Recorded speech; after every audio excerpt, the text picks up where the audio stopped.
y empezamos la clase de hoy, que va a ser la última del tema en el que hablamos de la luz del cielo y de los telescopios. En las clases anteriores hablamos de este tema, estudiando pues, lo que es la luz, la radiación electromagnética, hablamos de telescopios, pero sobre todo hablamos de telescopios y de condiciones de observación en el rango óptico, lo que llamamos la luz visible o rango óptico del espectro electromagnético. En la clase de hoy vamos a hablar de cuestiones más modernas porque desde los años 50, 60 del siglo pasado hasta la actualidad, pues además de observar el universo a partir del estudio de la luz visible, también podemos utilizar otros tipos de luz, otros rangos del espectro electromagnético, como puedan ser la radiación infrarroja, las ondas de radio o la radiación de alta energía, como los rayos ultravioleta, los rayos X y los rayos gamma. Entonces, la idea de la clase de hoy es ver por qué tiene interés observar el universo también en estos otros rangos del espectro electromagnético y qué podemos ver cuando observamos en esos rangos que no podamos ver cuando observamos únicamente en luz visible desde la superficie de la Tierra. Para empezar a desarrollar el tema, pues voy a cargar la presentación.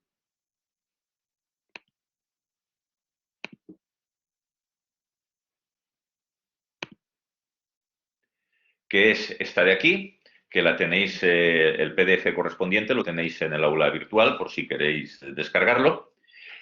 Y empezamos el desarrollo del tema haciendo un breve repaso de cuestiones que ya hemos visto de lo que es el espectro electromagnético y de las condiciones de la atmósfera, las condiciones que permite la atmósfera de la Tierra para observar desde la superficie de la Tierra las distintas regiones del espectro. Vimos aquí que la luz y en general la radiación electromagnética se trata de un tipo de radiación que en ocasión que podemos considerar como una onda, como un fenómeno ondulatorio, o podemos considerar también como una partícula. Si caracterizamos la luz como onda, pues en tal caracterización la onda se caracteriza, valga la redundancia, por la longitud de onda, es decir, la radiación en forma de onda, pues la tenemos representada. Voy a cargar aquí el puntero también, eso es. La tenemos representada como una función sinusoidal, como una onda. Entonces llamamos longitud de onda a la distancia entre dos máximos consecutivos o entre dos mínimos consecutivos de esa onda. Y también la podemos caracterizar como por su frecuencia. La frecuencia es el número de ondas que podemos contar a lo largo de un segundo. Entonces vemos que el espectro electromagnético se caracteriza, cada rango del espectro electromagnético se caracteriza por la longitud de onda de esa radiación o por la frecuencia. Vemos que el rango visible corresponde a longitudes de onda del orden de media micra, como ya vimos en la clase anterior, o a frecuencias del orden de 10 a la 14, 10 a la 15 hercios. En luz visible normalmente hablamos de longitud de onda. Si tenemos radiación de más energía, esa radiación de más energía tiene una mayor frecuencia y una longitud de onda más pequeña, como vemos aquí. Entonces, a medida que aumenta esa frecuencia o disminuye esa longitud de onda, hablamos de radiación ultravioleta, de rayos X y de rayos gamma. Por contra, cuando hablamos de longitudes de onda más largas, o sea, frecuencias menores, hablamos de radiación infrarroja, ondas milimétricas, que son, bueno, cuando la longitud de onda es del orden de milímetros, y bueno, ya ondas de televisión, ondas de radio, pues dentro de los rangos en que se caracterizan las radiofrecuencias en los que no vamos a entrar. Cuando nos referimos a la radiación, a la luz como partícula, pues la podemos caracterizar también por la energía de la partícula y todo eso está ligado. La radiación de corta longitud de onda y alta frecuencia es también radiación de más alta energía. Por eso a los rayos ultravioleta, rayos X y rayos gamma los llamamos radiación de alta energía, y el hecho de que tengan esta alta energía pues implica, por ejemplo, que la exposición a esa radiación es dañina, ¿no? Sabemos, si uno le dice, ¿usted se expondría a la radiación electromagnética? Pues podríamos decir, depende. A la radiación electromagnética en el rango visible pues estoy expuesto todos los días y no me pasa nada, ¿no? A la radiación electromagnética en el rango de los rayos X y los rayos gamma pues no hay que exponerse porque esa radiación tiene tanta energía que es dañina para la salud, simplemente destruye las células y provoca pues enfermedades irreversibles, ¿no? Sabemos que la radiactividad pues provoca enfermedades irreversibles, principalmente cánceres. Sabemos también que las personas que trabajan con rayos X en medicina, pues haciendo radiografías, en odontología también, pues tienen que protegerse, ¿no? Cuando ponen en marcha el aparato de rayos X, salen de la sala para evitar una exposición prolongada. Y luego, por contra, la radiación de mayor longitud de onda y menor frecuencia tiene también menor energía. Exponerse a las ondas de radio, que hoy en día pues, llenan todo nuestro entorno, pues, sobre todo pues, las señales que utilizamos para el wifi o para los móviles, pues, es también radiación electromagnética de energía más baja que la energía de la propia luz visible y, por lo tanto, tampoco es dañina para nuestra salud. La atmósfera, como ya vimos, en general es opaca para la radiación electromagnética. Esto no voy a abundar mucho porque ya lo vimos con más detalle en clases anteriores, pero sabemos que la atmósfera solo es transparente en dos rangos de longitudes de onda. Los que corresponden a la luz visible, por una parte, y los que corresponden a las ondas de radio. Tanto la luz visible como las ondas de radio se propagan libremente por la atmósfera. El resto de los rangos del espectro electromagnético, no. Entonces, si queremos observar el universo en el rango infrarrojo o lo queremos observar en el rango de las altas energías, necesitamos salir fuera de la atmósfera. Y entonces, lo primero que nos vamos a plantear es, ¿para qué queremos salir fuera de la atmósfera? ¿Qué interés tiene observar también en radiación infrarroja, observar también en radiación de altas energías, además de observar en el óptico y en las ondas de radio, que es lo que podemos ver desde la superficie de la Tierra? Pues a lo largo de este tema vamos a ver que efectivamente, observando en esas longitudes de onda, en esos rangos del espectro, pues podemos ver cosas que no se pueden ver en el rango visible y que por tanto no eran conocidas pues hace 100 años o incluso hace 50 años.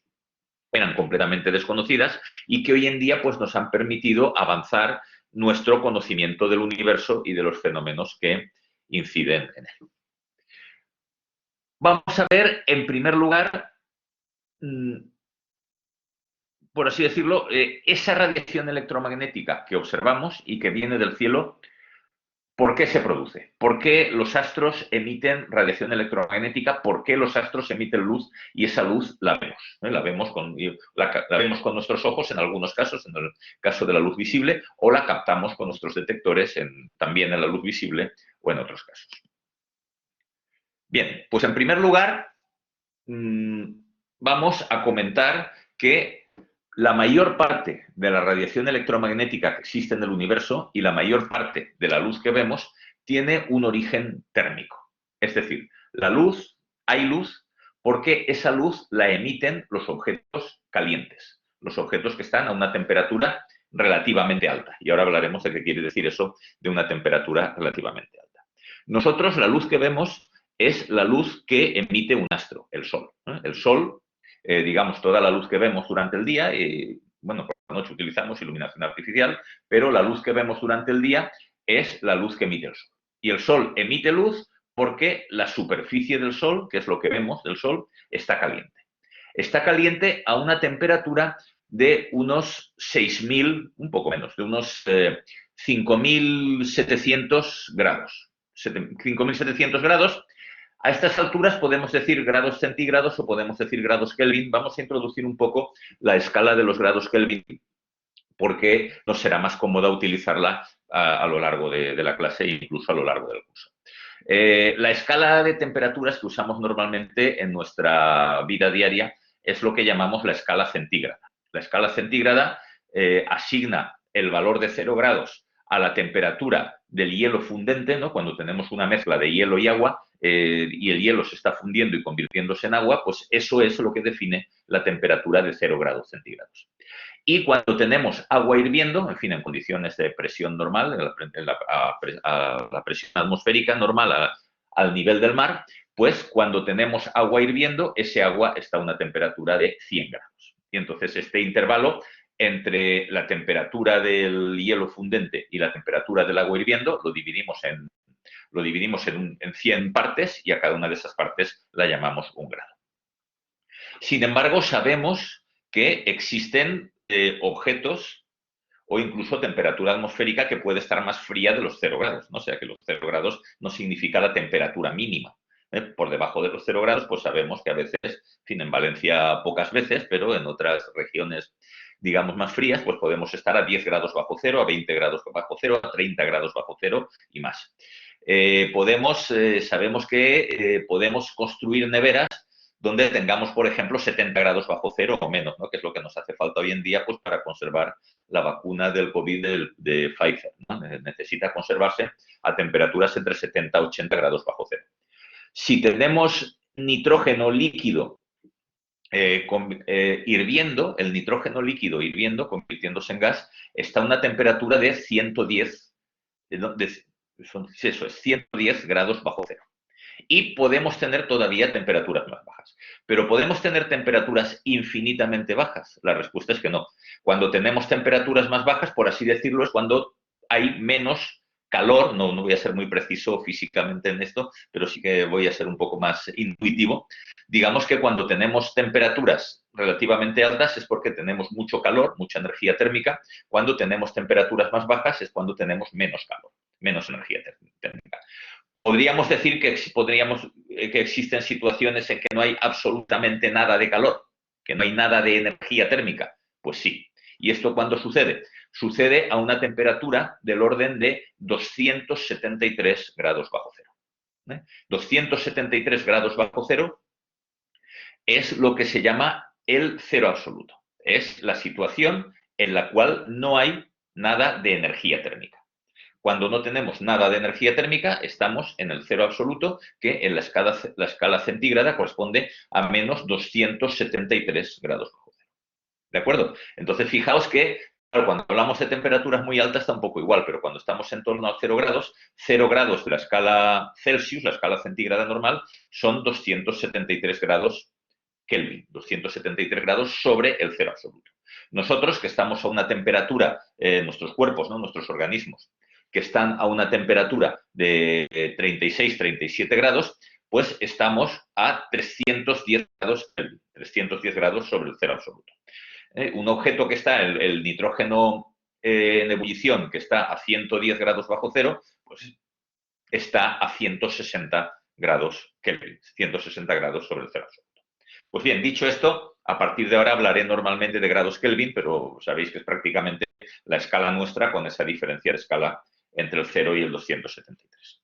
Bien, pues volviendo a la radiación del Sol, el Sol emite luz porque el Sol está caliente y su superficie está a una temperatura de 5.700 grados Kelvin, ¿no? Para hacer la corrección a la escala centígrada, pues habría que restar 273. Bien, los cuerpos, los objetos que se encuentran a unas temperaturas de pocos miles de grados emiten luz en el rango visible. Un ejemplo es el Sol.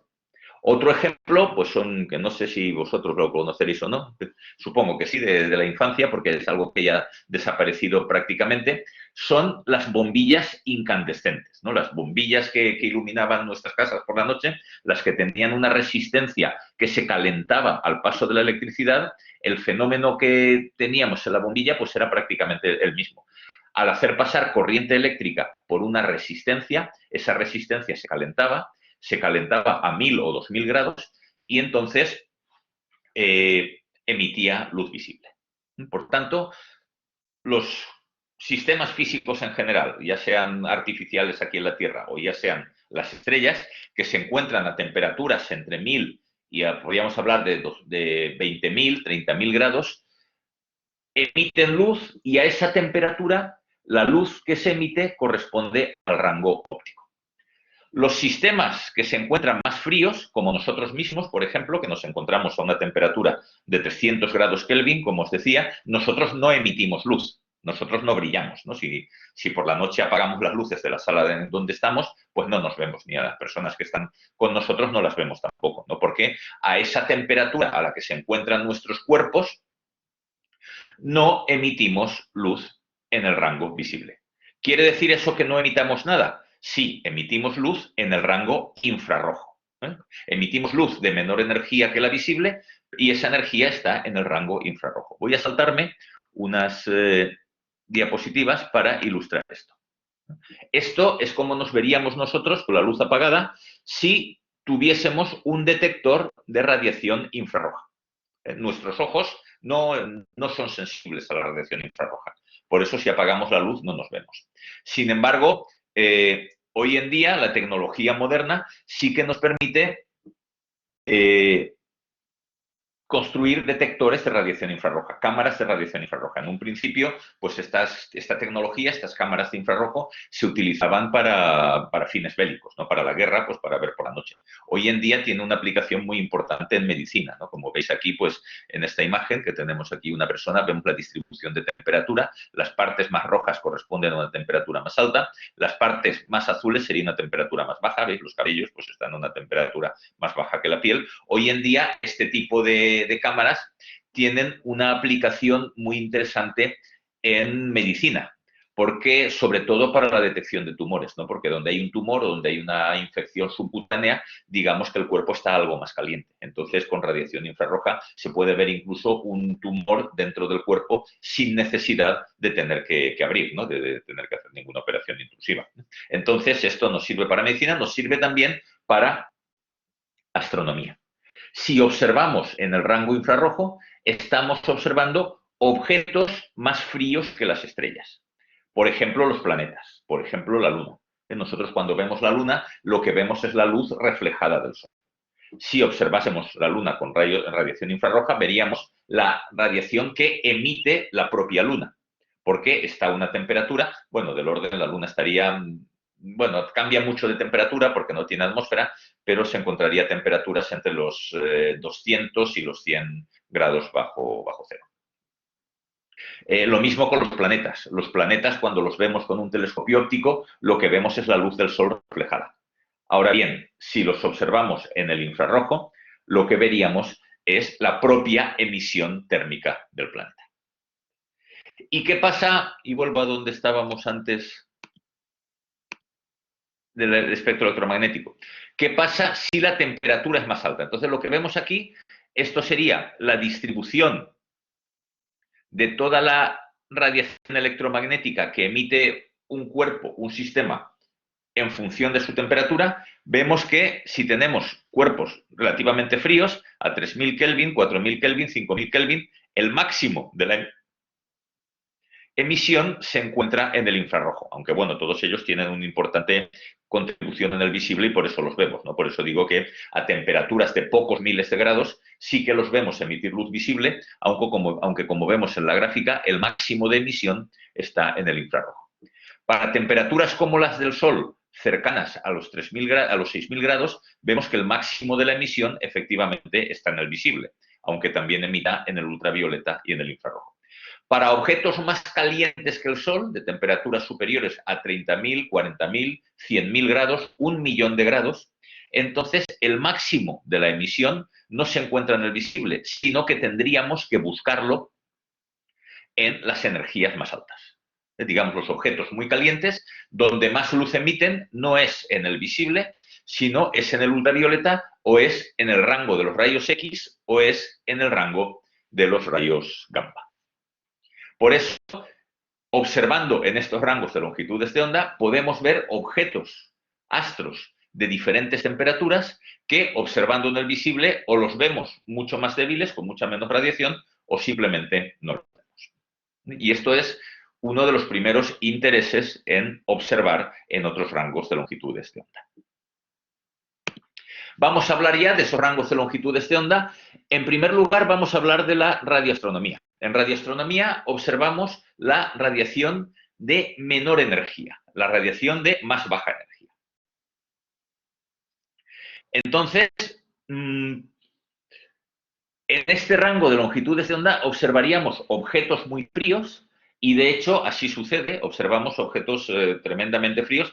Incluso observamos la radiación que viene del fondo del universo. El universo se encuentra, es el universo en general, el universo en su conjunto, fuera de los astros, fuera de las estrellas y las galaxias, pues está bastante frío. está a una temperatura de 2,7 grados sobre el cero absoluto. Por eso del cielo lo vemos oscuro. Está muy frío, pero si lo observamos en longitudes de onda de radio, como veremos en temas posteriores cuando hablemos de cosmología, pues vemos que todo el universo emite radiación, emite ondas de radio. Y luego objetos muy fríos a temperaturas de muy pocos grados Kelvin, es decir, de más del orden de los 270 grados bajo cero, emitirían también radiación en el rango de las ondas de radio. Además, y de esto también voy a hablar poco porque es físicamente un poco complicado de explicar, observando en ondas de radio podemos ver otros fenómenos que no son producidos por la temperatura. He dicho que la mayoría de la radiación electromagnética que hay en el universo la emiten cuerpos calientes en función de su temperatura. Sin embargo, hay otros mecanismos físicos que también producen radiación electromagnética y en particular ondas de radio. Y aquí tenemos un ejemplo. Aquí tenemos esta es una composición de dos fotografías del mismo objeto, una galaxia, la tenemos aquí, tomadas en el óptico y en ondas de radio. Entonces, en el óptico lo que vemos es lo que se ve blanco aquí, la propia galaxia, y otras galaxias que nos aparecen en el campo. Lo que vemos en ondas de radio es esto de aquí y esto de aquí. Estos chorros, estos que vemos aquí se llaman chorros astrofísicos y son más grandes, como veis, incluso que la propia galaxia. Entonces, estos chorros están formados por chorros de electrones que salen de un agujero negro en el centro de la galaxia. Esos chorros de electrones se mueven a velocidades casi iguales a la velocidad de la luz. La velocidad de la luz no se puede superar, es un límite físico, nada puede viajar a mayor velocidad que la luz. Ningún objeto masivo puede viajar tampoco a la velocidad de la luz, sin embargo, sí que se han observado, en este caso, chorros de electrones que viajan a velocidades muy cercanas a la de la luz. Esos chorros, cuando se encuentran con el campo magnético de la galaxia, giran en torno a las líneas del campo magnético y emiten radiación. Emiten radiación electromagnética, emiten ondas de radio por un mecanismo que no es térmico, es un mecanismo magnético. Entonces, fijaos, no quiero abundar mucho en esto porque ya entramos en física relativamente complicada, pero lo que sí que quiero ilustrar con esta imagen es que observando en ondas de radio podemos observar fenómenos físicos como esos electrones girando en campos magnéticos que no veríamos y no sabríamos que existen si solo observásemos en el óptico. Y claro, el que existan estos chorros de electrones que detectamos en radio nos están indicando que en el núcleo de esta galaxia hay un agujero negro muy masivo. Eso quizá con observaciones únicamente en el óptico no podríamos haberlo sabido. Las observaciones en radio nos delatan la presencia de ese agujero.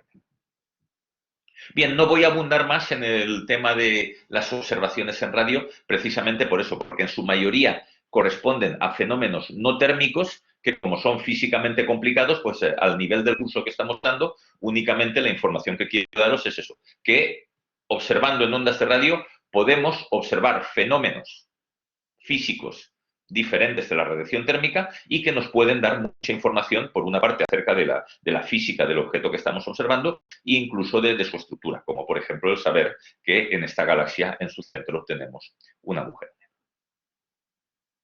Bien, volvemos ahora a la radiación infrarroja.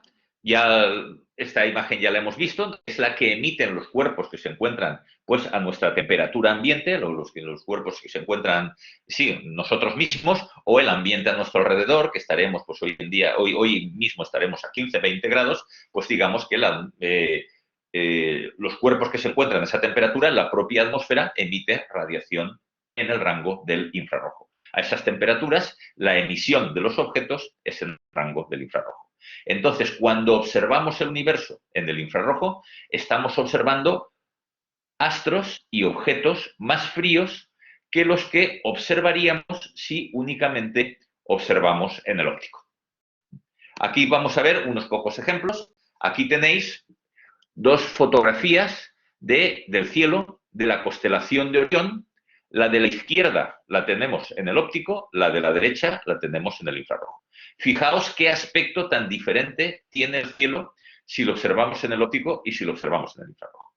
Esta imagen de Orión, bueno, es una de las constelaciones más bonitas del cielo, ¿no? más llamativas, y es la que podemos ver ahora al anochecer, ¿no? Si al anochecer tenemos el cielo despejado y podemos mirar en la dirección del sur, pues nos encontraremos con esta constelación, ¿no? Que tiene dos estrellas muy brillantes, que son Betelgeuse, una estrella de color rojizo, Rigel, una estrella de color más blanco, y bueno, tiene una figura, representa una figura mitológica de un gigante, ¿no? Donde esto sería, estas tres estrellas aquí prácticamente iguales en brillo, serían el cinturón de Orión. Aquí tenemos sus piernas y aquí tenemos sus hombros y su cabeza. Y esto es la espada que pende del cinturón.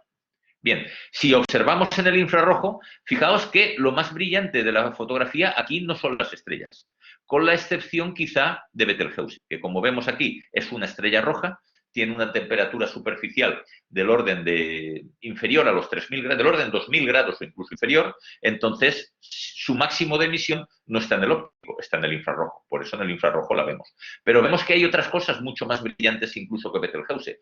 Esto que vemos aquí, en esta región de aquí, y en esta región de aquí, e incluso por toda la fotografía, esto es gas. Estos son nubes de gas, son gigantescas nubes de gas en el seno de las cuales se están formando estrellas. Estas nubes de gas están a unas temperaturas típicas de unos 100, 150 grados Kelvin, o sea, del orden de 170, 120 grados bajo cero, y por eso no las vemos en el óptico, solo las zonas más densas, como esta que vemos aquí, lo que se llama la nebulosa de Orión, que es más densa y tiene muchas estrellas dentro y por tanto la vemos también en el óptico. Fijaos que en el infrarrojo la vemos mucho más brillante, y hay otras zonas que en el óptico apenas percibimos o no percibimos en absoluto, pero sí que las vemos en el infrarrojo porque son más frías. Entonces fijaos que observando en el infrarrojo nos damos cuenta de que existen estas nubes, de que en estas nubes se están desarrollando procesos de formación estelar, están formando estrellas, y entonces observando en el infrarrojo es cómo podemos seguir esos procesos de formación estelar. Es cómo podemos ver y entender cómo se forman las estrellas, que es algo que estudiaremos en más detalle en un tema posterior. Bien, aquí tenemos otro ejemplo, que es una de estas nubes de gas, digamos, más lejana que estas nubes que veíamos de Orión. Entonces es una comparación parecida. Vemos en la imagen en el óptico no hay ni rastro de ninguna nube. En la imagen en el infrarrojo vemos claramente que aquí tenemos esta nebulosa en cuyo seno se están produciendo procesos de formación estelar. Aquí tenemos otro ejemplo, que son dos fotografías de la galaxia de Andrómeda. Una en luz visible y otra en infrarrojo. Fijaos cómo son también muy diferentes, porque de nuevo lo que estamos viendo son cosas diferentes. Cuando observamos en el óptico, lo que observamos es la componente estelar, vemos estrellas. Cuando observamos en el infrarrojo, lo que vemos son esas nubes de gas, como la misma que veíamos en Orión, pero claro, Orión lo tenemos mucho más cerca. La que veíamos antes es la que tenemos en el centro de la galaxia, pero no es la que tenemos dentro de la galaxia. Aquí vemos en una galaxia exterior a la nuestra cómo esa galaxia tiene una gran cantidad de nubes de gas que se extienden a lo largo de una estructura espiral en el seno de las cuales se están formando estrellas. Fijaos que parte de estos brazos sí que los podemos ver aquí de forma brillante, lo que se ve aquí en rojo, o incluso con partes más oscuras. A veces ese gas, cuando está muy frío, es oscuro, está a una temperatura muy baja, no solo no brilla en el óptico, sino que incluso oscurece la luz de estrellas que podrían haber en esa región o que podrían estar detrás del gas. Sin embargo, cuando observamos en el infrarrojo, sí que vemos la radiación térmica de ese gas a temperaturas, como os digo, de 100 grados Kelvin, de 170 grados centígrados bajo cero. Entonces, esta estructura espiral y de zonas de formación estelar de la galaxia de Andrómeda la observamos cuando observamos en el infrarrojo. Cuando observamos en el óptico, no vemos las nubes de gas, vemos las estrellas, vemos la componente estelar.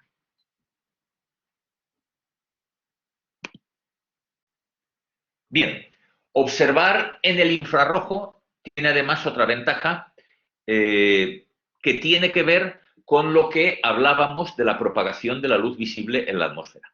Hablamos de que cuando observamos el cielo, pues de día, el cielo diurno, vemos el cielo azul. Y el cielo lo vemos azul porque el gas de la atmósfera dispersa la luz. y dispersa más la luz azul que la luz roja. La luz azul se dispersa mucho más que la luz roja, por eso en el cielo diurno tenemos mucha luz azul, porque es la luz del sol, que esta es la luz, de la luz del sol, la componente azul es la que más se dispersa en la atmósfera, por eso en la atmósfera tenemos mucha luz azul dispersada. La luz roja se dispersa menos, por eso cuando vemos un astro muy bajo en el horizonte que ha atravesado un volumen de atmósfera mayor, la luz azul se ha dispersado mucho, ha desaparecido de todo el frente de luz que nos viene del astro, la luz roja sí que nos llega porque se dispersa mucho menos. Pues bien, cuando nos vamos al infrarrojo, la luz infrarroja se dispersa todavía mucho menos que la luz roja. Entonces, la luz infrarroja se ve menos afectada de este fenómeno de dispersión. Este fenómeno de dispersión que tiene lugar en nuestra atmósfera, pero que tiene lugar en el espacio. Cuando en el espacio, en los planos de la galaxia, pues también, en el plano de la galaxia también hay gas, como acabamos de ver en las imágenes anteriores. Ese gas brillante rojo, esa luminiscencia roja que hemos visto, lo hemos visto aquí en un objeto extragaláctico, en la galaxia de Andrómeda, pero lo hemos visto también aquí, en nuestro entorno, vemos que en esta región de Orión hay mucho gas. Digamos que en el plano de la galaxia, Orión está cerca del plano de la galaxia, pues encontramos que hay una gran cantidad de gas. Ese gas nos impide ver objetos en esa dirección que se encuentran muy lejanos. Porque se produce con ese gas que tenemos en nuestra galaxia, en el plano de nuestra galaxia, se produce el mismo fenómeno que con la atmósfera. La luz es dispersada. Por tanto, si estamos observando en el cielo a través de... Me llega una señal de que, un aviso de que la señal es débil. Si se entrecorta la grabación, me lo decís, entonces lo que haría sería apagar el vídeo, como ahora estoy solo con la presentación, pues lo apagaría el vídeo y así tendríamos más ancho de banda en el caso de que no se oiga bien la voz. Bien, pues como os decía, cuando observamos en las regiones del plano de la galaxia y queremos observar objetos lejanos, como en el plano de la galaxia hay mucho gas, pues se produce este fenómeno de dispersión. De forma que hay una distancia a la cual ya no podemos ver. La dispersión es tan grande que nos ha oscurecido completamente el fondo. Claro, como esta dispersión es mucho más sensible en la luz azul que en la roja, pues si observamos en el rojo podemos observar con más profundidad. Y si observamos en el infrarrojo, pues con mucha más profundidad todavía. Vamos a ver algunos ejemplos. Aquí tenemos un objeto, un cúmulo globular, que es un cúmulo formado por cientos de miles de estrellas de una edad mayor que la del Sol y una masa ligeramente menor. Pues comparamos aquí, como hacíamos antes, las dos fotografías. La fotografía que tenemos en el óptico y en el infrarrojo. Fijaos que en el óptico no hay ni rastro de este cúmulo. En el infrarrojo lo vemos perfectamente. ¿Por qué? Porque este cúmulo está muy alejado en la dirección del plano de la galaxia. El gas que hay en la galaxia lo ha oscurecido completamente. La radiación visible que viaja en nuestra dirección se ha dispersado prácticamente en su totalidad.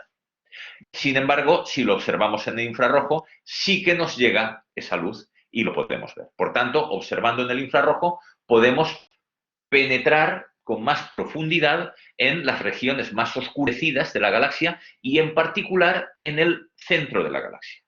Digamos que el centro de nuestra propia galaxia ha sido algo completamente desconocido hasta prácticamente los años 80 del siglo pasado, en que las observaciones en el rango del infrarrojo permitieron ver lo que había allí.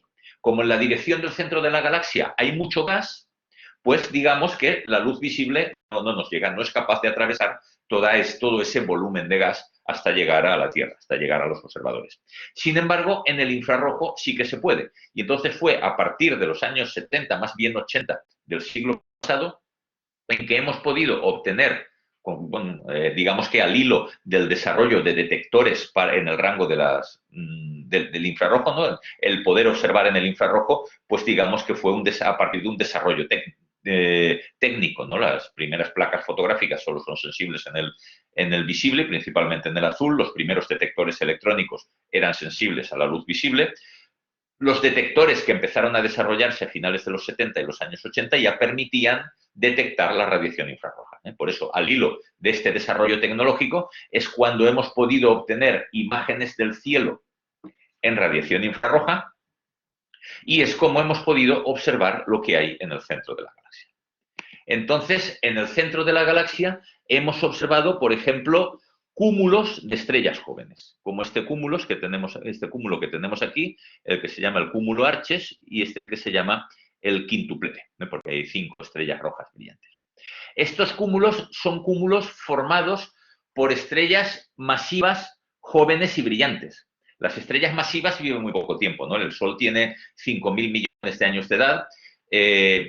Las estrellas más masivas, pese a que tener masa, como producen muchísima más energía, pues agotan muy rápidamente su combustible y solo viven unos pocos millones de años, ¿no? Que a escala, digamos, de la vida de la galaxia y de la vida de la Tierra y del sistema solar es muy poco. Esto lo veremos con detalle cuando hablemos de las estrellas, pero vaya, 10 millones de años en una galaxia que tiene 10.000 millones de años, pues es muy poco. En el centro de la galaxia se han encontrado estos cúmulos y otros que no aparecen aquí, que tienen una población de estrellas muy masivas y por tanto son cúmulos muy jóvenes, que tienen pocos millones de años de vida. Y esto fue algo completamente inesperado, porque la teoría que había y que sigue habiendo de cómo evoluciona la formación estelar en nuestra galaxia, lo que nos decía es que el núcleo de la galaxia está formado por una población vieja. Las estrellas empezaron a formarse en el núcleo de la galaxia, alrededor del centro de la galaxia, y todo lo que deberíamos de encontrar allí son ya estrellas muy viejas, que serían todo estrellas muy pequeñas, más pequeñas incluso que el Sol y más viejas que el Sol. Y el resto de la formación estelar pues se va desarrollando con el tiempo en los brazos de la galaxia, por ejemplo, en la región de Orión, donde, como acabamos de ver, pues hay procesos activos de formación estelar. El hecho de que haya cúmulos muy jóvenes en el núcleo de la galaxia indica que hay procesos de formación estelar activos en el núcleo de la galaxia. Como ese gas en el cual se forman las estrellas debería de haberse agotado ya, el hecho de que encontremos estrellas jóvenes implica que hay mecanismos que inyectan gas en el núcleo de la galaxia. Y esos mecanismos, hoy por hoy, todavía no se conocen bien. Entonces, fijaos, estas observaciones en el infrarrojo nos detectan fenómenos inesperados, no se esperaba encontrar estrellas jóvenes y nos indican que hay un fenómeno de inyección de gas fresco en el centro de la galaxia, a partir del cual se pueden formar estrellas que no sabemos qué origen tiene ni de dónde procede, ¿no? Y esto abre una nueva línea de investigación. Otro resultado muy interesante que se observó a partir de los años 80 del siglo pasado, ya en el mismo centro de la galaxia, fue este que ilustramos aquí. Se encontraron que cerca del centro de la galaxia hay estrellas masivas también y que esas estrellas además se mueven muy deprisa, se mueven en órbitas a una velocidad muy grande, en órbita todas ellas a un único punto. Fijaos aquí lo que tenemos, esto es una imagen, digamos, tomada en el año 2016, donde vemos pues las estrellas aparecen aquí con esta resolución. Esto es una estrella, esto es otra estrella, esto es otra estrella, esto es otra, dos estrellas aquí, otra estrella aquí.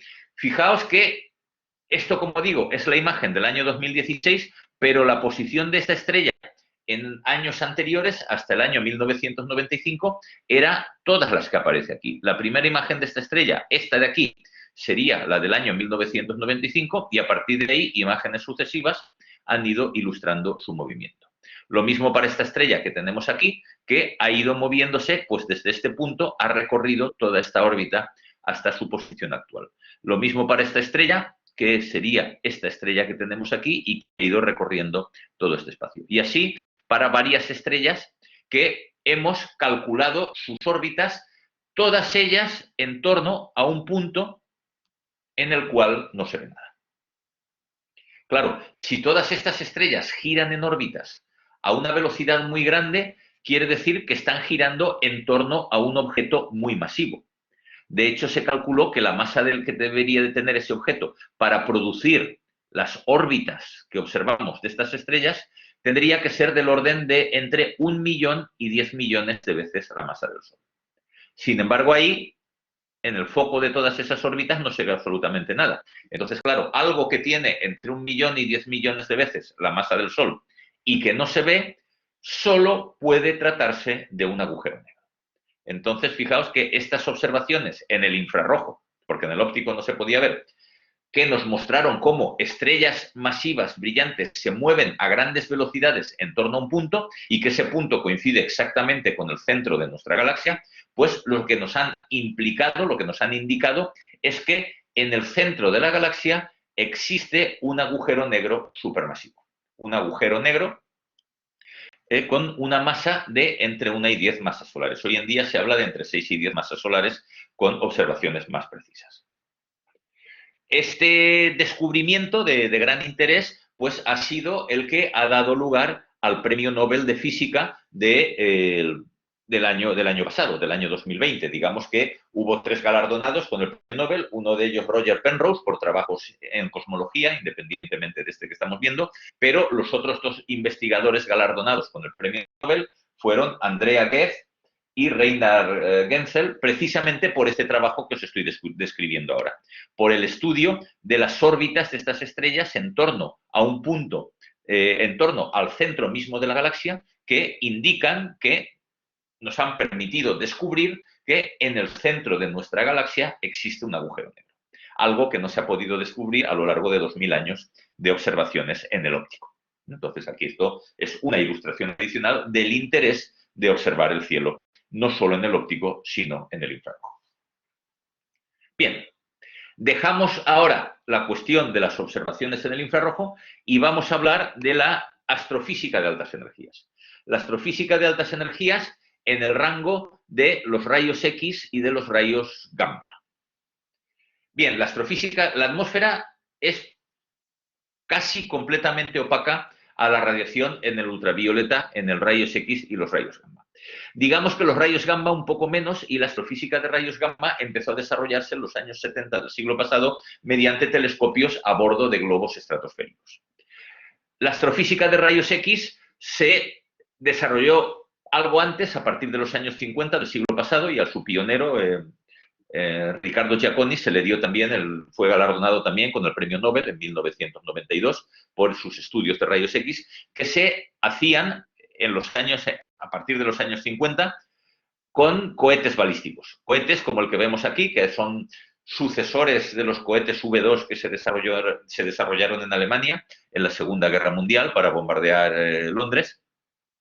Pues bien, estos cohetes se lanzaban en vuelos balísticos, describían una trayectoria parabólica que les hacía subir hasta 100 kilómetros de altura. Cuando se encontraban a esa altura, abrían una compuerta bajo de la cual había un detector e intentaban ver si en el cielo de rayos X había algo. No se sospechaba que en el cielo de rayos X hubiese nada por la cuestión que hemos comentado antes.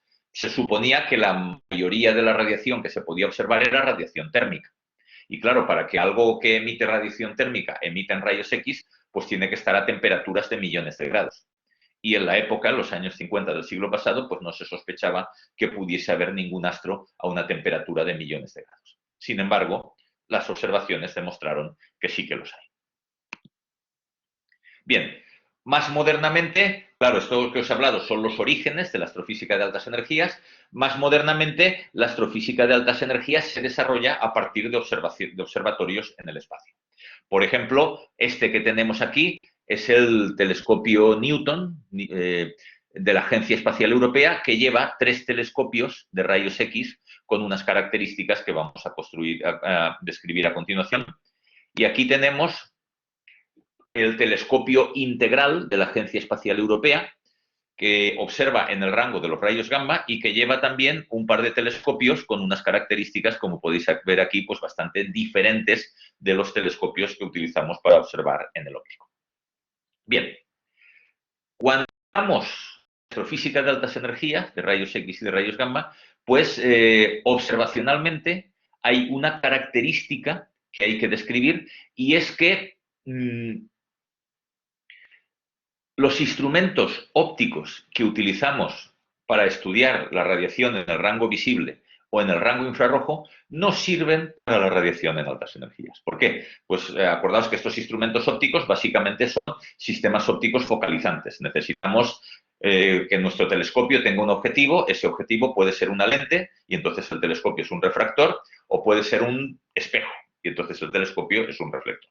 Ahora bien, si cogemos una lente o cogemos un espejo y los ponemos frente a un frente de ondas de rayos X o de rayos gamma para que nos produzcan, para que focalicen esa radiación, pues simplemente no la focalizan. Los rayos X y los rayos gamma atraviesan tranquilamente el espejo o la lente sin sufrir ningún fenómeno de refracción ni de reflexión. Es como si no pusiésemos nada, es como si pusiésemos un simple cristal al paso de la radiación en el óptico. Un cristal, digamos, no una lente, sino un cristal de superficies plano-paralelas, como pueda ser el cristal de una ventana, ¿no? Pues si lo ponemos al paso de la luz óptica, bueno, hay un poquito de refracción, pero básicamente la luz atraviesa el cristal tranquilamente sin focalizarse.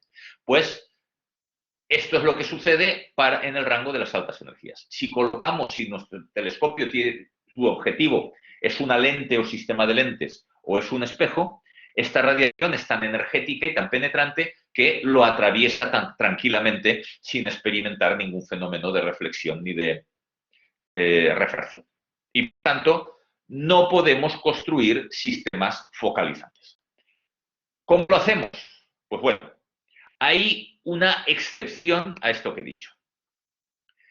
Si consideramos la radiación X de menor energía dentro de los rayos X, pues hay un rango de energía, ¿no? Igual que en el rango óptico. Pues tenemos que la luz roja tiene menos energía y la luz azul tiene más energía. En el rango de los rayos X tenemos también un rango desde menor energía a mayor energía.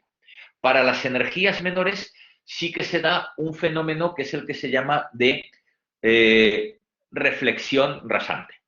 Si nosotros tenemos un espejo y la luz incide sobre él, pues bueno, si es luz óptica se refleja. Si es radiación de muy alta energía, incide y atraviesa el espejo tranquilamente. Ahora, si el ángulo de incidencia es muy grande, viene casi rasante, entonces para ángulos casi rasantes sí que llega a reflejarse.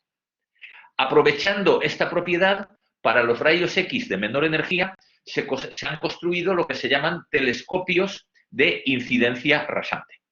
Eso lo que quiere decir son espejos que no se colocan perpendiculares a la luz que llega, sino que se colocan formando un ángulo muy pequeño con la dirección de esa radiación.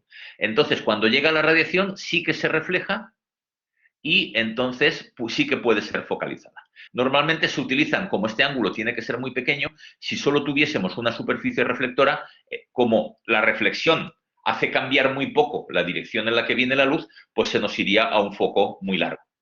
El foco estaría muy lejos, tendríamos que construir telescopios larguísimos, que no podríamos meter como aquellos que construía Hevelius, para evitar la aberración cromática, pero claro, un telescopio de 40 metros no lo podemos meter en la punta de un cohete para ser lanzado al espacio porque no cabe en la cápsula de instrumentación. Entonces, normalmente se colocan dos superficies de forma que haya dos reflexiones y así tenemos que un foco a una distancia razonablemente corta, ¿no? Si tenemos, claro, como en este espejo solo se reflejará la parte de luz que venga en este pequeño intervalo, pues para no perder luz, aquí dentro incluimos otro telescopio, otro espejo, aquí dentro otro y aquí dentro otro y así sucesivamente, ¿no? De forma que tridimensionalmente estos telescopios de incidencia rasante pues funcionan como esto que veis aquí.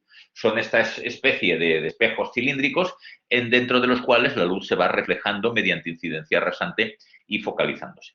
Aquí tenéis un ejemplo de uno de estos espejos. El de este ejemplo es el del, creo recordar, es el objetivo del satélite Rosat de la Agencia Espacial Alemana, que ya no está activo, fue un satélite que se lanzó en los años 90, y entonces podéis ver aquí toda esa estructura de espejos concatenados uno dentro de otros. Como detalle os diré que estas superficies metálicas, estos espejos, están hechos de oro, porque el oro pues, tiene unas propiedades reflexivas muy adecuadas para la radiación en el rango de los rayos X, ¿no? Digamos que los espejos son muy finos, entonces no hay una gran cantidad de oro, pero vaya, sí que se trata de un objeto caro, pero bueno, como todo lo relacionado con el espacio es muy caro, probablemente simplemente el coste del lanzamiento pues es muchas veces más caro que el coste del oro que se empleó para hacer estos espejos. Un objetivo de este tipo se puede visitar también en la Universidad de Valencia, en el Parque Científico, donde se encuentra el laboratorio de procesado de imágenes. Allí tienen en exposición pues un SPER, digamos que cuando se construye un vehículo espacial o un telescopio espacial, normalmente si hay presupuesto, pues se hacen dos versiones de cada instrumento. Por si en el periodo de pruebas hay algún problema y se rompe una, pues siempre queda otra. O por si en el lanzamiento pues falla el lanzamiento y el telescopio se pierde, pues bueno, si quedan muchos duplicados, pues se podría pensar en volverlo a construir y volver a intentar lanzar. Entonces allí se podría visitar. Y luego también comentar que este telescopio que hemos visto, el XMM, lleva 3 telescopios, son un conjunto de 3 telescopios, los vemos aquí, con este tipo de objetivos. Lo que tendríamos aquí serían esos sistemas de espejos anidados para producir la incidencia rasante. Bien, esto, como os decía, es para radiación de rayos X de baja energía. Cuando ya nos vamos a los rayos X, bueno, de baja energía dentro del rango de los rayos X, ¿no? Siempre serían de mucha más energía que la luz óptica, pero dentro de los rayos X serían de más baja energía. Bien, si ya nos vamos a radiación de más alta energía, rayos X muy energéticos o rayos gamma, entonces ahí sí que no hay manera de focalizar. Ahí sí que no hay manera ni de que haya reflexión ni de que haya refracción. Entonces hay que recurrir a otras técnicas diferentes. ¿Qué técnicas se utilizan? Pues se utilizan modernamente, ha habido varias técnicas en el pasado, pero que no voy a extenderme sobre ellas porque eran menos precisas. Hoy en día lo que se utilizan son los sistemas de máscaras codificadas.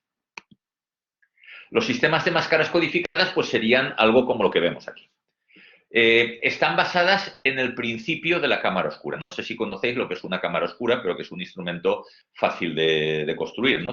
Con una simple caja de zapatos, por ejemplo, si utilizando la parte más larga de la caja, en una de las dos paredes, una de las cortas, hacemos un agujero con una aguja, un alfiler, hacemos un agujero, y luego la cara opuesta la recortamos y la sustituimos por un papel semitransparente, pues entonces si eso lo apuntamos digamos, a un campo, a un escenario bien iluminado, entonces vemos una imagen invertida formarse detrás. ¿No? Esto era un juguete típico, pues digamos, a principios del siglo XX. ¿No?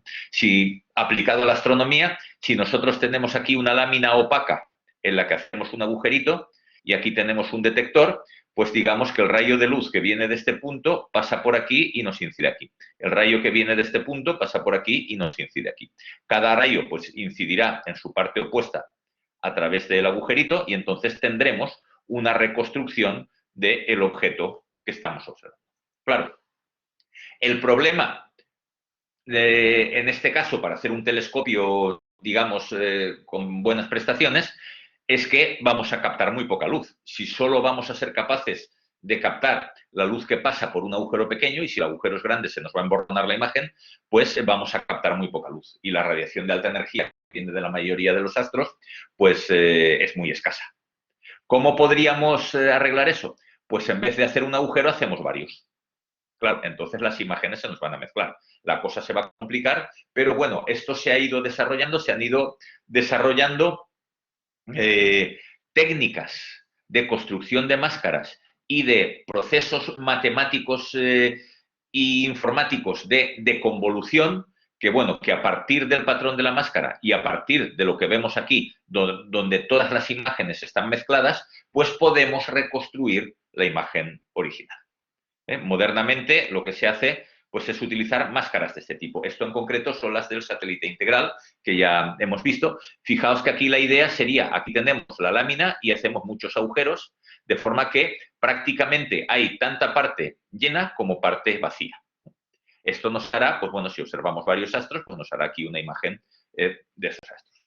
Y luego aquí tendremos otro tema parecido, ¿no? Nosotros aquí la lámina es cuadrada y tenemos parte llena, metálica, y parte vacía.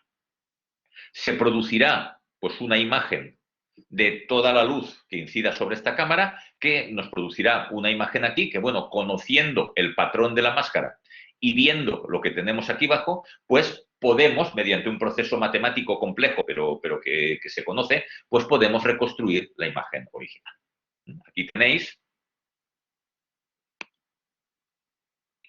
una imagen del telescopio integral antes de ser lanzado, y aquí veis tres telescopios, este que es el telescopio de rayos gamma y esto que son dos telescopios para rayos X duros, que tienen ese esquema que os he comentado antes. Es una placa con agujeritos, como veis, que codifica una imagen en el plano focal y luego esa imagen se decodifica. Estos telescopios han sido desarrollados también en la Universidad de Valencia. En particular, las máscaras, los detectores no, pero las máscaras han sido desarrolladas en la Universidad de Valencia, y digamos que copias de esta máscara y de una de estas de aquí se pueden visitar también en el laboratorio de procesado de imágenes en el Parque Científico de la Universidad de Valencia. Bien, pues esto era para explicar que para la astrofísica de altas energías ha hecho falta desarrollar nueva instrumentación, porque los telescopios clásicos no nos sirven. Como parte del tema que estamos viendo son los telescopios, pues hemos visto qué tipo de telescopios utilizamos para observar radiación de alta energía, que como veis son telescopios muy diferentes a los que utilizamos para la observación en el óptico. Bien, y dicho esto, ¿qué es lo que vemos en el cielo cuando observamos en altas energías?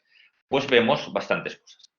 Aquí lo que tengo es un mapa, esto es un mapa del cielo extendido, esto sería el plano de la galaxia, de todo lo que se puede ver, de todos los objetos que se detectan en el cielo. Es un mapa bastante antiguo, es de una misión espacial de los años 80. Lo he elegido, digamos, una imagen antigua porque era una imagen moderna, como ahora los telescopios tienen mucha más sensibilidad, pues veríamos todo esto lleno de puntitos y sería un lío. ¿No? Esto digamos que es más para ilustrar cuáles son los objetos más brillantes que vemos en el cielo cuando observamos en rayos X y rayos gamma.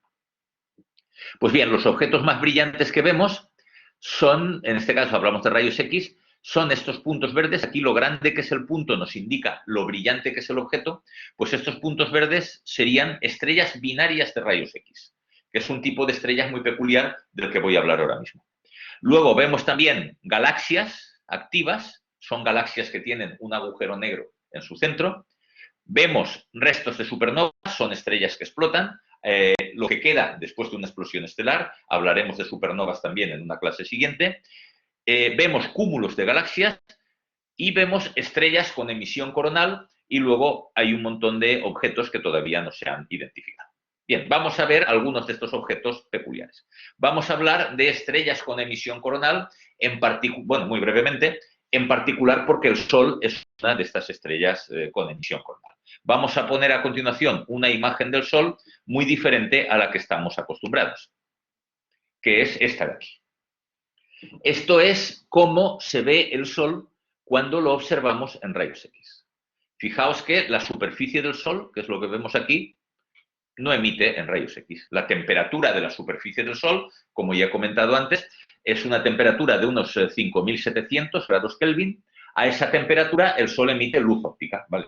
Prácticamente luz amarilla, ¿no? El Sol lo vemos amarillo porque es la temperatura de la superficie del Sol, lo que en astrofísica se llama fotosfera, pues está a una temperatura de 5.700 grados y un cuerpo a temperatura de 5.700 grados, el máximo de emisión lo tiene en la luz amarilla, lo tiene en la longitud de onda correspondiente a la luz amarilla. Claro, esa superficie del Sol no emite en rayos X, por tanto, en rayos X la vemos oscura. Ahora, lo que sí que vemos es la parte más externa de la atmósfera del Sol, lo que se llama emisión coronal, que sí que emite en rayos X. Y lo que vemos, estas imágenes brillantes de aquí, que están también muy altas en la atmósfera del Sol, por encima de las manchas solares, también emiten en rayos X. ¿Por qué emiten en rayos X? Pues porque esas partes más altas de la atmósfera solar se encuentran a temperaturas del orden de 1.000.000 de grados. Entonces vemos que sabemos que el interior del Sol está muy caliente, sabemos que la superficie del Sol está a una temperatura más moderada, esos 5.700 grados de los que hablaba. La alta atmósfera del Sol, de nuevo, está a una temperatura muy caliente, temperatura que alcanza más de 1.000.000 grados. Entonces, eso lo podemos ver observando en rayos X. Vemos emisión térmica de un plasma, de una especie de gas, a una temperatura de más de 1.000.000 de grados que rodea prácticamente a todo el Sol y se manifiesta sobre todo en las regiones de actividad solar, en las regiones donde hay manchas. Esta cuestión de las manchas solares y de la corona solar lo veremos con un poquito más de detalle en un tema posterior cuando hablemos del sistema solar y en particular del Sol. De momento aquí que estamos dando un vistazo rápido a lo que se ve cuando observamos en alta energía, pues una cosa que se ve son gases a temperaturas del orden del 1.000.000 de grados. Esos gases sí que existen, sí que se dan en el universo y en particular los tenemos muy cerca, los tenemos, pues sin ir más lejos, en el Sol, en la atmósfera del Sol. Los otros astros que veíamos muy brillantes en la imagen del satélite EAO son las binarias de rayos X. Las binarias de rayos X son estrellas binarias en las cuales uno de los componentes, una de las dos estrellas, es un objeto muy compacto. Un objeto muy compacto es una estrella enana blanca, una estrella de neutrones o un agujero negro. En la mayoría de estos astros que vemos, el objeto compacto es una estrella de neutrones. Veremos cuando hablemos de evolución estelar cómo se forman las estrellas de neutrones. Una estrella de neutrones es el resultado de la evolución de una estrella muy masiva. Es un objeto muy compacto, es un objeto que tiene una masa del orden de la masa del Sol, es algo más masivo que el Sol, 1,5 veces la masa del Sol, pero que su tamaño es solo de 10 kilómetros de diámetro. Fijaos, por tanto, que sería una masa como la del Sol reducida al tamaño de una ciudad. Por tanto, esto es un objeto tremendamente denso. Tiene densidad prácticamente de núcleo atómico. No sería como si tuviésemos un núcleo atómico, pero de 10 kilómetros de diámetro. Un centímetro cúbico de la materia de una estrella de neutrones pesaría millones de toneladas. Entonces, fijaos que estas estrellas de neutrones, bueno, digamos que la teoría predecía que podían existir, es en este contexto de las binarias de rayos X y también con observaciones radio de otros objetos que se llaman púlsares, cuando se ha podido descubrir que efectivamente existen.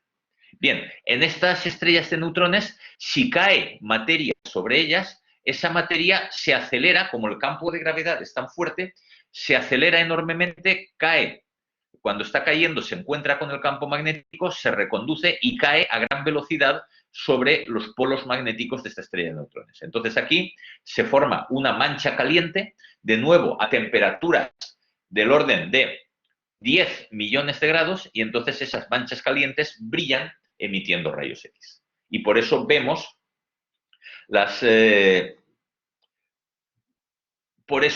estos objetos como los objetos más brillantes del cielo X. Son objetos sobre los que está cayendo mucha materia, esa materia está siendo muy acelerada, cae con gran velocidad, de la energía que gana en la caída, al chocar con la superficie de la estrella de neutrones se forma una mancha muy caliente, un gas muy caliente a temperaturas de 10 millones de grados, que entonces emite rayos X, al igual que la corona del Sol.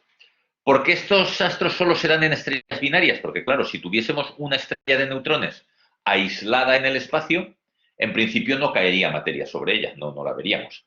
Puede caer materia sobre ella si la estrella se encuentra asociada a otra estrella, por eso es lo que llamamos binaria. Tenemos la binaria cuando tenemos una estrella normal. Esa estrella normal está acompañada de una estrella de neutrones o bien de un agujero negro, y sobre ese objeto cae la materia de la estrella compañera, puede caer sobre el objeto compacto. ¿Cómo es posible que en un sistema de dos estrellas una de ellas pierda materia y esa materia caiga sobre la estrella compacta y produzca esta emisión de rayos X? Pues hay varios mecanismos.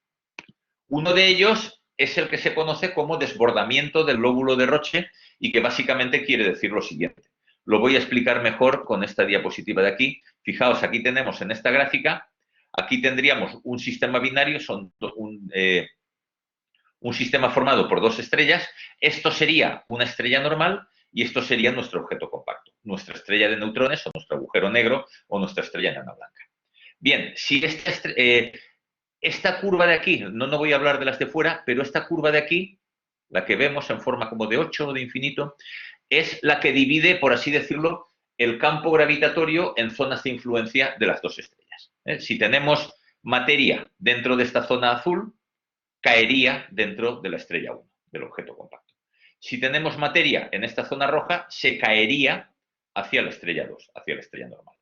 Y si tenemos materia fuera, pues como sería atraída por las dos, se caería hacia el centro del sistema. ¿De acuerdo? Entonces, en esta configuración, si esta estrella normal empieza a crecer, las estrellas se hacen más grandes por ciertos fenómenos evolutivos que veremos más adelante. Si esta estrella empieza a crecer y llena toda su zona de influencia gravitatoria y la sobrepasa, pues si la estrella se hace más grande, esta superficie, y pasa este punto de aquí, si la materia de la estrella pasa este punto, pues abandona la propia estrella y empieza a caer sobre la otra, porque ha entrado, por así decirlo, en la zona de influencia gravitacional de la otra estrella. Entonces, tenemos un astro que tiene esta pinta de aquí, esto es una imagen artística, ¿no? Una representación artística, no se han podido ver con mucho detalle, pero bueno, aquí tendríamos nuestra estrella de neutrones, nuestro agujero negro, veríamos que la materia va cayendo, va formando esta espiral, va cayendo y cuando llega aquí va a ser reconducida a los polos magnéticos y va a crear esa mancha tan caliente que emite en rayos X. Aquí tenemos otra representación de un objeto parecido, tenemos aquí nuestro objeto compacto, en este caso una estrella enana blanca, y vemos que como el campo magnético es muy intenso, aquí llega un momento en que la materia es reconducida por el campo magnético y cae sobre los polos de la estrella enana blanca, produciendo ahí la mancha caliente. Fijaos, por tanto, esto que parece así como muy fantástico, es algo que hay astros que realmente son así, que si pudiésemos acercarnos para verlos de cerca, pues veríamos exactamente esta estructura. De la materia que abandona la zona de influencia de gravedad, de influencia gravitatoria de su estrella, cae sobre la otra y crea este disco que a la larga acaba cayendo sobre la estrella central. Aquí tenemos otra representación parecida, no voy a abundar sobre ella. Y bueno, luego hay otros mecanismos en que un objeto compacto puede captar materia de una estrella normal. No, si la asociación es de un objeto compacto, ya sea estrella de neutrones o agujero negro, con una estrella azul supergigante, las estrellas azules emiten mucha materia en forma de viento estelar. El Sol también lo emite, son partículas que por la presión de la radiación abandonan la estrella y crean una especie de viento de partículas. De hecho, en el Sol hay un relato famoso de Arthur C. Clarke que se llama El viento del Sol, que plantea una regata de veleros solares, ¿no? Un velero solar pues sería una nave espacial con una vela de metal muy fino, muy grande, que esas partículas que emite el Sol y crearían una especie de viento, pues empuja la nave. Se ha hecho ya una prueba real, esto es ciencia ficción, pero se ha hecho ya una prueba real de lanzar uno de estos veleros solares al espacio. Una nave que en el espacio despliega esa lámina muy grande y muy fina metálica que es empujada por el viento solar que la acelera. Pues bien, estas estrellas supergigantes tienen mucho más viento solar que el Sol.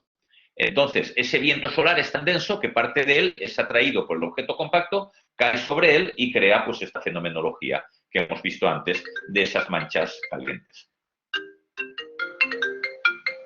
A ver, me está entrando aquí esto, lo voy a quitar. Bien.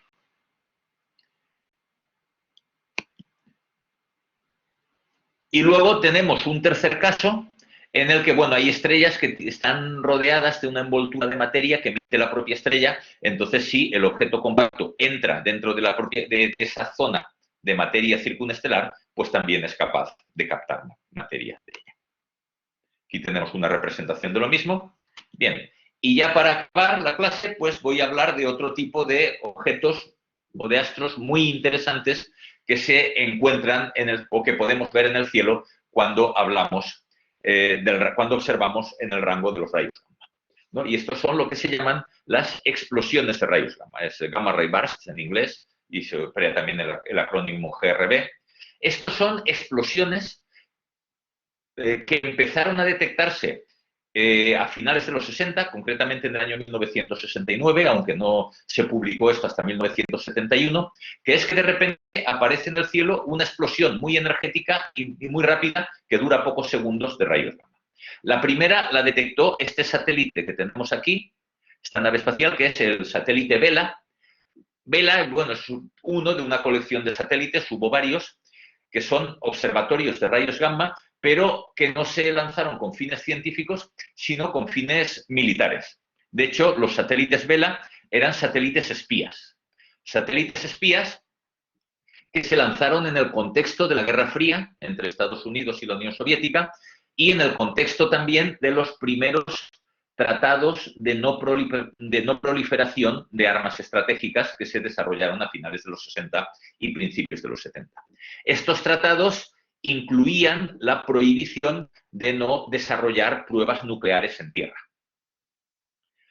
Y claro, como, en fin, se firmó el acuerdo, pero como ninguna de las potencias se fiaba de la otra, pues los Estados Unidos y probablemente la Unión Soviética haría lo mismo, aunque no lo diría, ¿no? Digamos que las cuestiones militares en la Unión Soviética pues, siempre eran mucho más opacas, pues lanzaron al espacio satélites encargados de comprobar si efectivamente la Unión Soviética cumplía su parte del tratado y no hacía pruebas nucleares. ¿Por qué para comprobar que el tratado se cumple lanzamos un telescopio de rayos gamma? Pues porque las explosiones nucleares emiten radiación gamma, es lo que llamamos la radiactividad. La radiactividad consiste en la emisión de partículas radiactivas y esas partículas radiactivas son de tres tipos. Lo que se llama partículas alfa, que son núcleos de helio, lo que se llama partículas beta, que son electrones, y lo que se llama partículas gamma, que son los rayos gamma, que son la radiación electromagnética de muy alta energía. Los rayos alfa y los rayos beta, como son partículas masivas, digamos que se frenan en la atmósfera. Los rayos alfa se frenan enseguida, no viajan, no salen de la atmósfera. Los rayos beta, que son electrones, digamos que también tienen un recorrido corto, pero los rayos gamma son mucho más penetrantes, pueden llegar a verse desde el espacio y la atmósfera absorbe parte de ellos. Ya hemos visto que la atmósfera absorbe radiación gamma. Pero digamos que radiación gamma de muy alta energía no es completamente absorbida. Por eso hemos dicho también que la astronomía de rayos gamma se empezó a hacer desde la atmósfera con globos estratosféricos.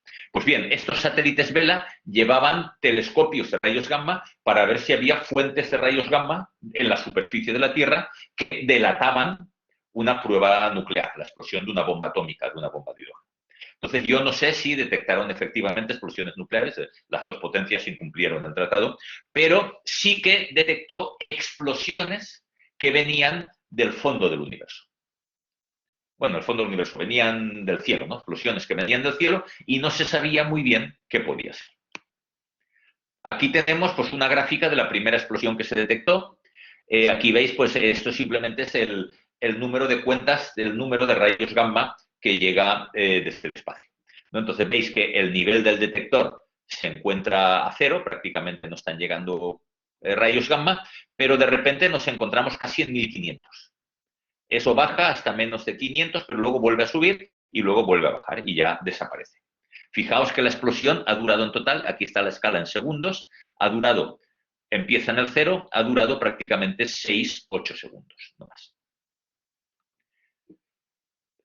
Estas explosiones de rayos gamma fueron un misterio durante 30 años. Hubo varias hipótesis para intentar explicarlas, pero se tardó como 30 años en poder explicar lo que era.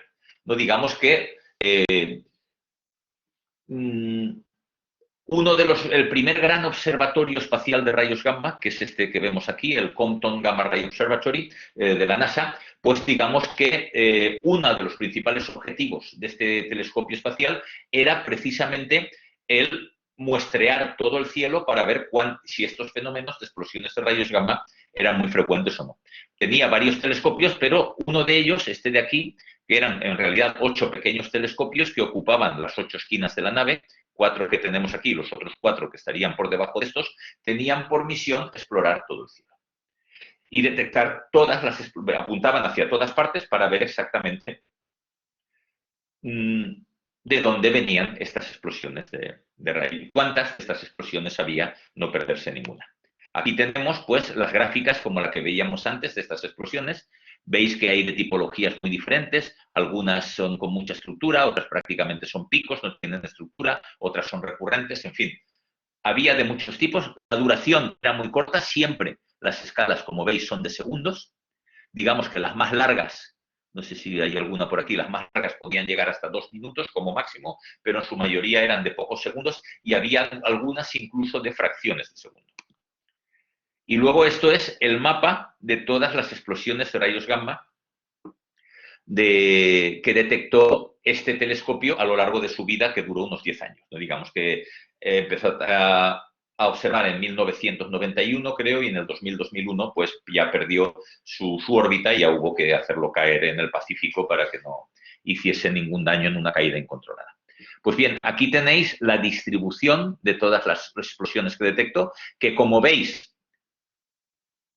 se extienden por todo el cielo, no están limitadas al plano de nuestra galaxia, como se creía, por tanto se trata de fenómenos extragalácticos, fenómenos que vienen del fondo del cielo, y detectó prácticamente unos 3.000 a lo largo de 10 años, quiere decir unos 300 por año.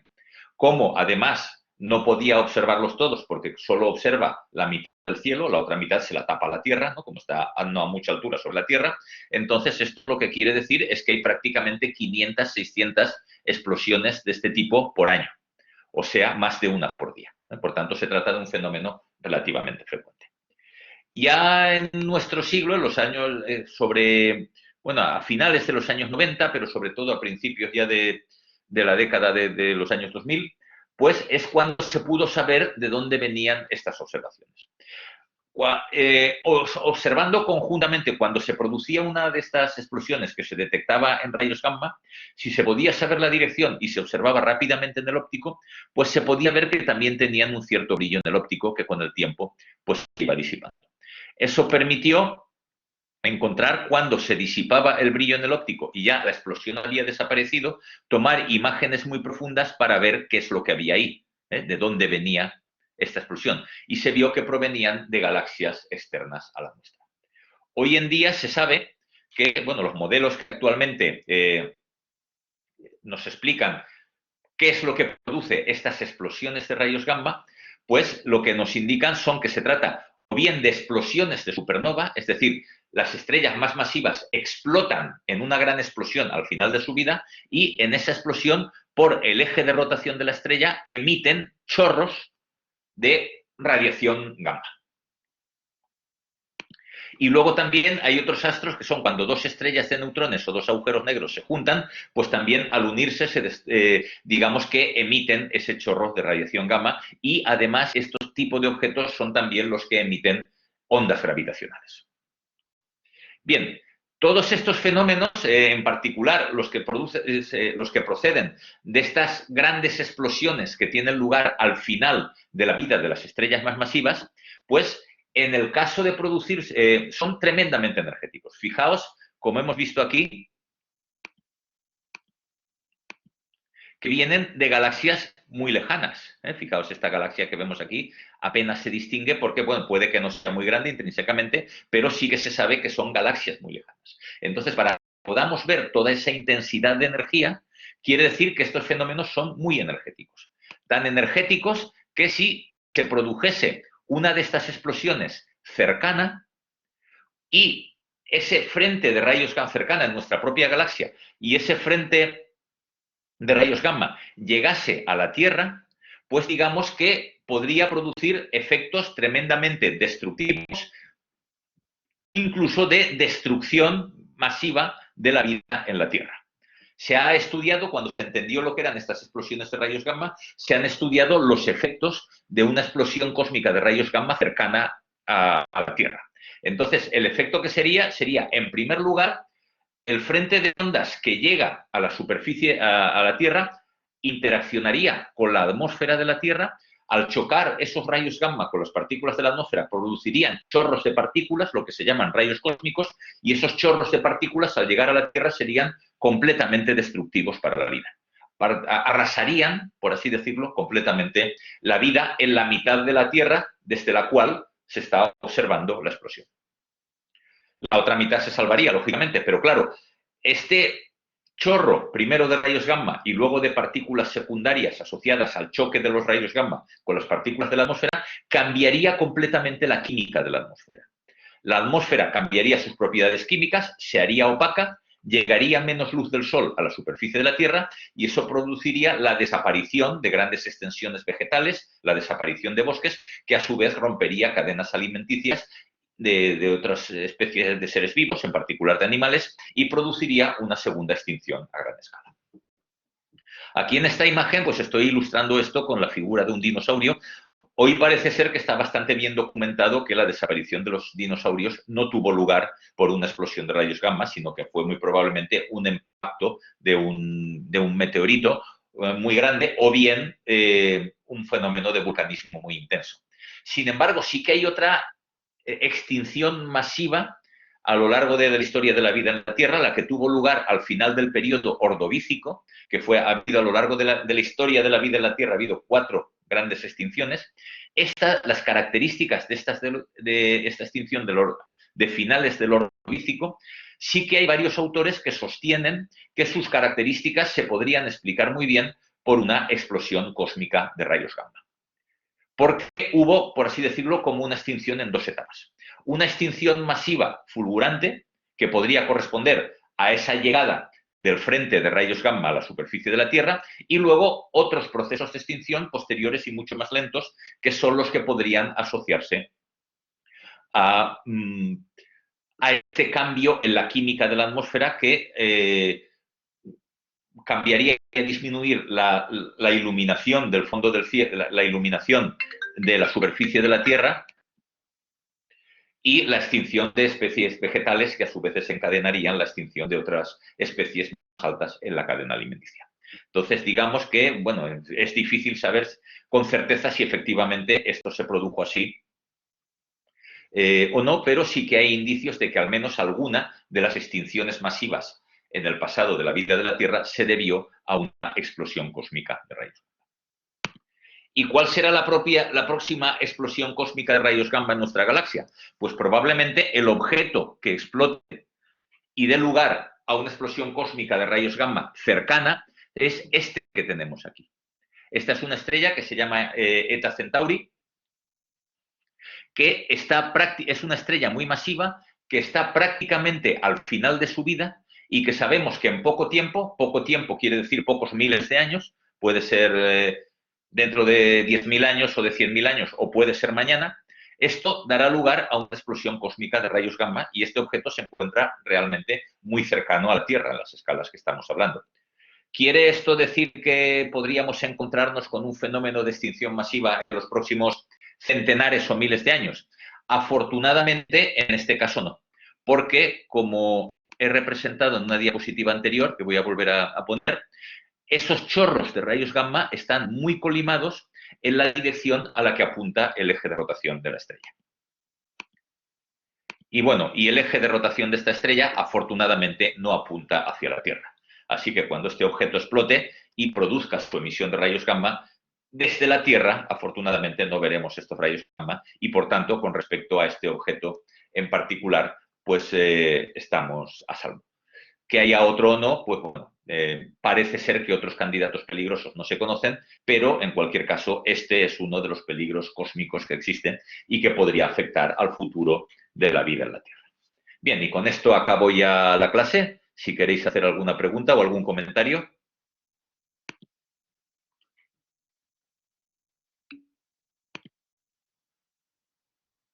Y si no, pues lo dejamos aquí.